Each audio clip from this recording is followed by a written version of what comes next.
Welcome back, thank you as always for joining me. Today's going to be super duper simple. I was going through the Hierotek Circle kill team box, which you should see a video about very soon, and I was thinking sometimes it's a little bit complicated to choose the units based on what's available in a box, so I'll do a video on how to go through what's available to you and what's available in the rules and get yourself the most varied option possible.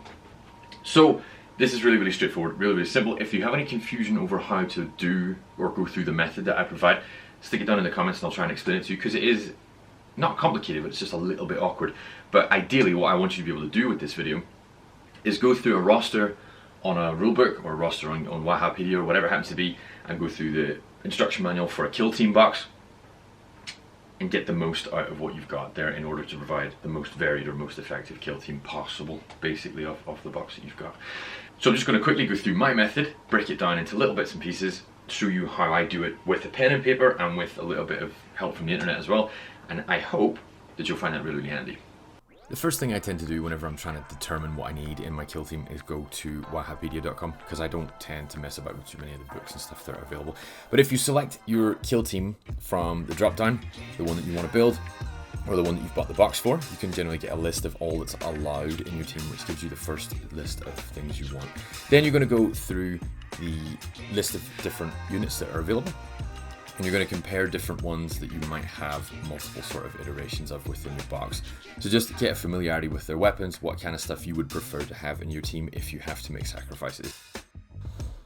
Then from there, what you want to do is you want to write down a list of all the different units that you can make and all the different units you want and are allowed to have in one team, so that you can build the most comprehensive and most fleshed out, most varied unit or team that you can possibly come up with based on what you have and what's permitted by the rules. Sometimes this is easier to do than others. The Hierotek Circle kill team is actually a lot easier than many of the other ones I've done. The Legionaries one, which you can see in my build videos of in the top corner, was one of the hardest ones I've had to do the sort of elimination and selection of. But here you can just see how I go through my list and list all the different things that are available in my box versus what's allowed via the rules. And then what I do after that is I look up the instruction manual, go through each different unit that's available to me and how many times it appears throughout the book. In the Hierotek Circle box, this doesn't happen too much. You don't have too many iterations of the same units, but in things like your Chaos Legionaries box, you have 4 or 5 different ones, and the different options that you have for build types are very different between times. So whenever there's certain ones that I have different notes on, I'll mark like an M or something beside them just to remind me that they're either important or that they're optional. And then I'll go through and I'll look and I'll compare the different things that I have available to me and the different ways that I can build alternate options. So like I said before, the Hierotek Circle box does have units that there are only one of, so these ones that I showed here are quite easy to do. Then other than that, I just list the frequency of each one, and then I go through the box and I find out how I can best use the instructions and the parts that I have to build the widest range of different units possible.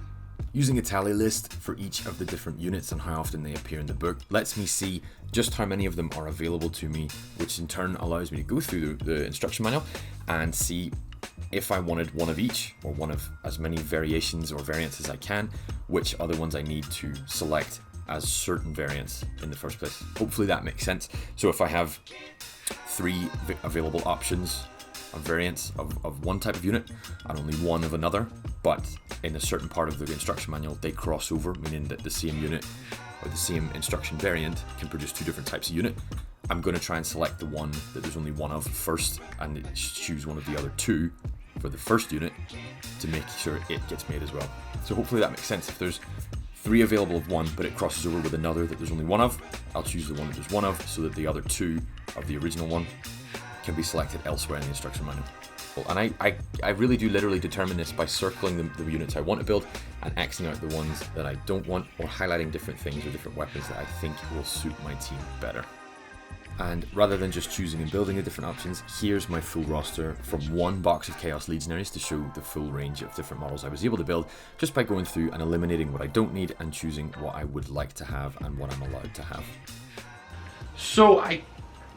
it is what it is. I mean, it's an awkward-ish method, but it works really well with certain boxes. Sometimes it is a little bit harder to get what you want from some of them, but if you apply this method to any of the kill team boxes that you buy, you should be able to get the best outcome instead of ending up like my Imperial Guard did and having way too many of one trooper because it's just available. and not enough of the specialized troopers because you didn't realize that there were only certain numbers of them. So it's kind of to help you avoid that kind of thing. And if this does help, let me know in the comments. If it doesn't help, let me know in the comments, and I'll try and refine the method for you. So if you found this video and it doesn't make a lot of sense, check the comments down below, add one or read what's there, and we'll hopefully get this all ironed out so that anybody who comes across this get a good method for eliminating the options they don't need, choosing the options they do need, and getting the most out of the kill team boxes that they buy. But yeah, if you like this video, please remember to stick around the channel, see what else is available, and subscribe just so you can see more stuff in the future. Thank you so much, and I'll see you very soon.